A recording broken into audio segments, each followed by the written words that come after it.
Oh, hi and welcome to Who's Kitchen and Garden. I have heard a lot about this rosemary oil for hair growth and for hair, for the scalp to be tense and all of that.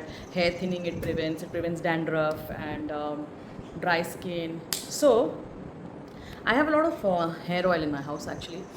Some I've made, some I've bought. So I'm thinking of not making a hair oil but making a hair spritz, like a hair spray with rosemary, because I have so much rosemary growing. So I also want to try the benefits and I'm going to test it out, and obviously I'm going to make a video and tell you if my hair really gets dense after I use it. Length, somehow I have no issues when it comes to the length of my hair, but the denseness, because it's also hereditary.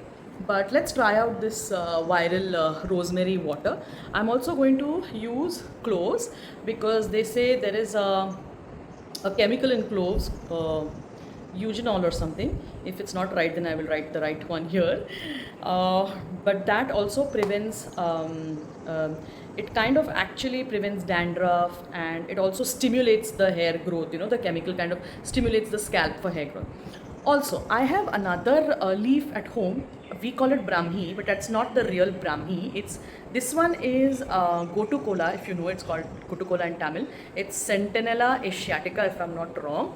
It's a round leaf, like a penny rod leaf, And the other one which people use in India for brain health and all of that cognitive function, it is, I think, Bacopa. It's called Bacopa. That is the different Brahmi. But this Brahmi that I have at home, let's call it Gotu Kola or Centinella asiatica, that one improves blood circulation.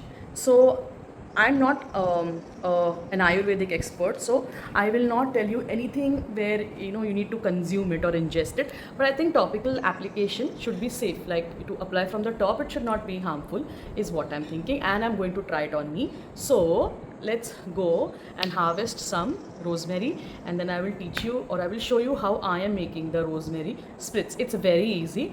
Basically I'm going to take a lot of water. Say if I take 2 liters of water, then I'm going to boil and reduce it till 1 liter, or even say 500 ml actually, and I'm going to seep that rosemary and cloves and the brahmi inside for an entire day, and then filter and then transfer it into a spray or a spritzer bottle. I have few, I hope actually, I have a few spray bottles which I've kept, when I finish using the facial spray and all of that. I have kept them. Let's see if I can find, I don't know where I've kept, but I know I've kept it safely. So that, or I'll just buy a spray bottle from $2 shop. So I have a lot of rosemary, so let's go and pick some rosemary from outside. There's some rosemary here. There's one pot full of rosemary, and there is rosemary here. Normally people use dry rosemary because probably they don't have the fresh one, but I have a lot of fresh rosemary, so I'm going to start harvesting this fresh rosemary.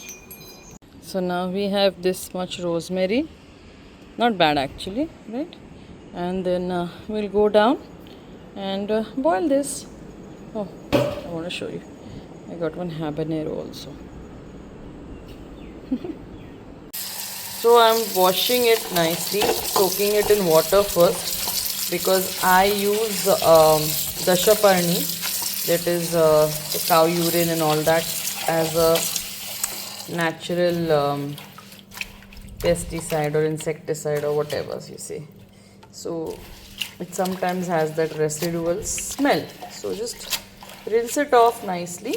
It's natural only, but still. So here I'm rinsing it off. Yep. So now these are the leaves that I was talking about, the Brahmi leaves, the Centella asiatica. So now I'm going to take water and boil these together. Adding some, I think 8 to 10 cloves also to this, and we'll fill the water level until here. Then we'll boil this and bring the water level down. Then seep it for 1 or 2 days, then filter it out, and then fill it in a bottle and start using it.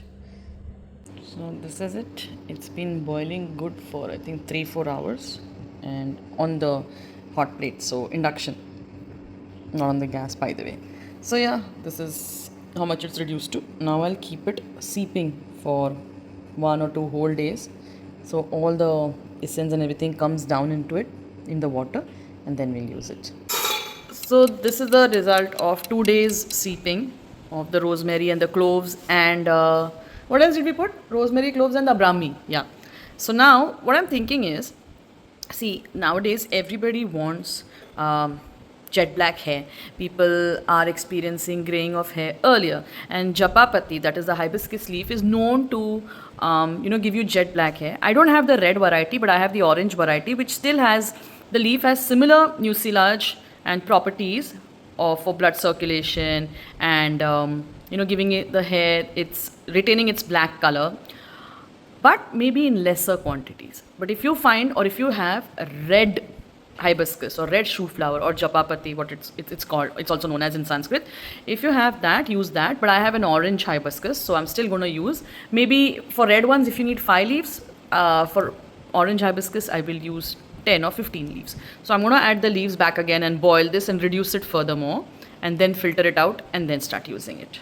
Okay, so this is my orange hibiscus or japapati, as I told you, or it's also called I think gudal in Hindi and jaswant in Marathi, if I'm not wrong, huh?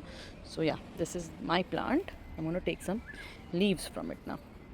So now finally we added the japapati leaves or the hibiscus leaf or the shoe flower leaf, and we have reduced it. You see, to start with it was here, then we boiled it, then we steeped it for 2 days, then we added these leaves, and now it's really down. Now we'll filter it and then we'll put it in a bottle and then start spraying it.